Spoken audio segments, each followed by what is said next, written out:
Korkatai or Modakam, as we fondly prepare this prasad for Ganpati this year. I want to take the time and show you how to prepare the most traditional way.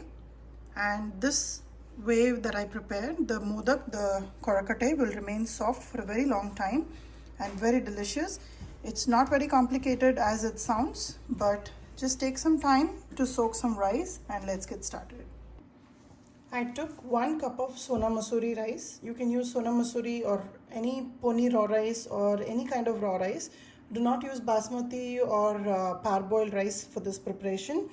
I've soaked it for about 4 to 5 hours now. I'm going to drain the water, add it to the mixie jar and add a little bit of fresh water, make a very smooth paste out of it. To check how smooth the batter should be, you dip a spoon and see the back of the spoon. It should completely coat it and you should not find any large granules in the rice. And if you think you're still seeing it, make sure you continue to grind till you find a very smooth paste. Take your heavy bottom kadai here and you're going to pour this mixture into it. You can see how smooth this has ground. If you're this is probably the only extra step that you're doing in this traditional method of making the modak dough. So to about 1 cup of rice, I can add an additional 1 cup of water.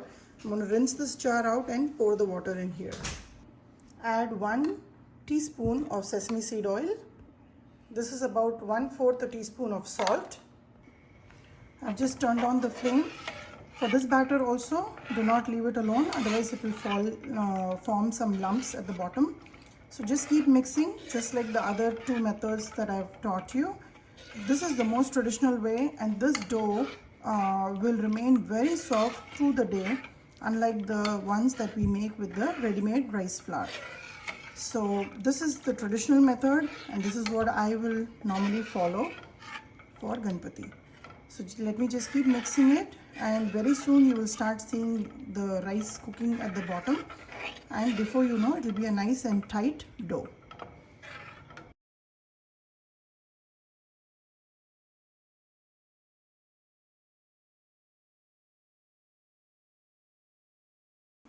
Once you see that the dough has formed, turn off the gas. There should be no white batter left in the kadai.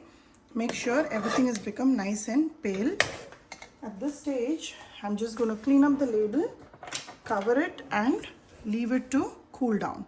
Now this batter is the perfect one that you should be using to making your modak. And with this batter, the modak will remain nice and soft through the day. So even after you've made your nevedyam, the prasad, it will stay warm and soft for a long time. So allow this to cool down for at least about half an hour till it's easy to handle.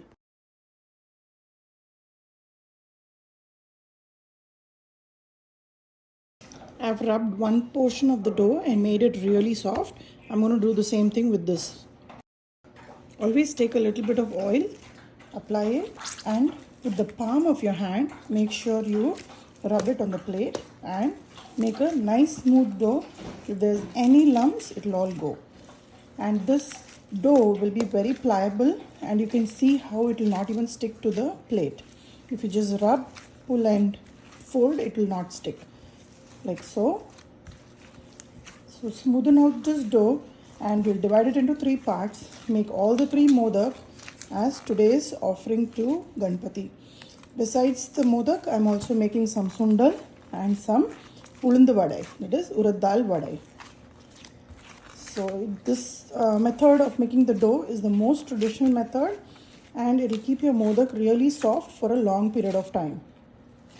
Modak needs to be consumed quickly because we add a lot of coconut, and this is one of the best way to prepare.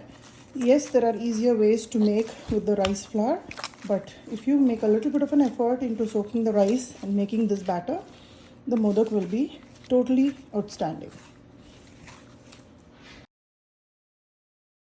I have my dough ball portioned out. I have my sweet filling, my uppu filling, which is the urad dal filling, and with the balance of the dough, I will prepare the amani korakate, which is the baby modaks, which is just the dough which is steamed and given a very nice tadka. I'm going to show you one of each and then go about doing all of them. So take one portion of the dough, have some oil on the side, oil your fingertips. This modak is completely made with fingertips. So just press in the center, pushing the dough towards the side, and slowly push the dough upward, spreading the dough evenly, and you will get a nice cup. Using the thumb and the fingertips, you'll be able to prepare a nice shell. This dough will spread out very, very thinly because we have soaked and ground the rice flour. With this, take a little bit of your filling, keep it in the center, push the filling with your thumb and bring the sides together. This dough is also super soft,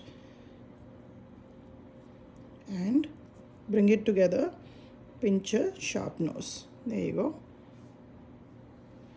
I'm going to prepare one of the uppu korakate, which is the urad dal filling. Again, press in the center like so, prepare a cup and press the dough outwards. With this, you will get a nice shell, and we're going to put some urad dal filling.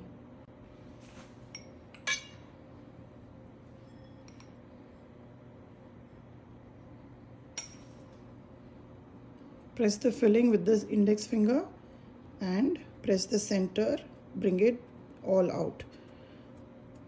Press and seal all the sides, and here is a uppu korakate ready.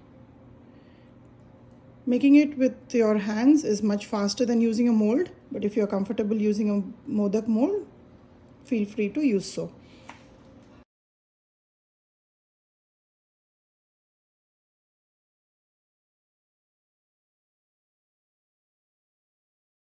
Use a perforated plate, make sure you oil it well, and we'll arrange the modak in this and steam it.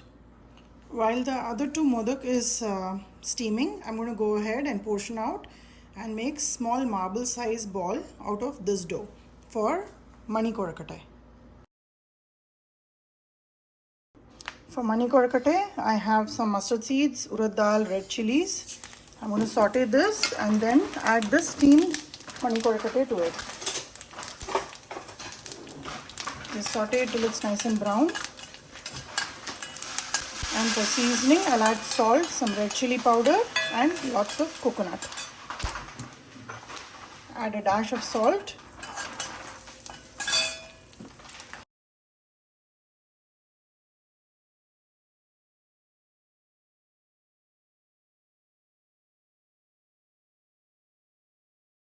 The modak is also steamed and it's ready to serve.